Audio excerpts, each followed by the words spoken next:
This is the next video in the place value for New Zealand curriculum number. This time, as opposed to the last one when we were dealing with whole numbers, this time we are going to be dealing with decimal numbers. So this time we are going to go and express the expanded form of these numbers, and they are featuring decimals in them. So each number has a decimal portion. So the first one I will try.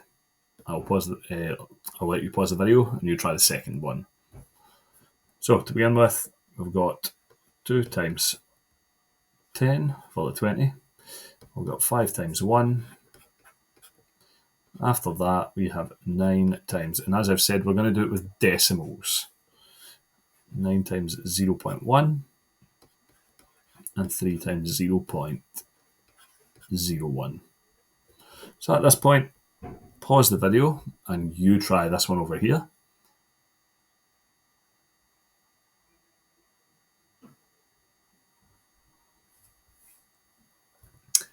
Okay, and if you've attempted that, hopefully you're agreeing with me here. The 40 would be 4 times 10.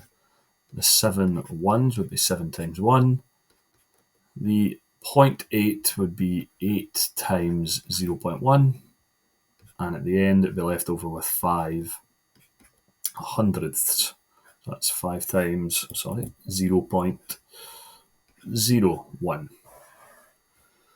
At this point, I would recommend pausing the video and giving go to exercise B. Momentarily, I'm going to scroll the video down and check the answers. So at this point, I would pause the video.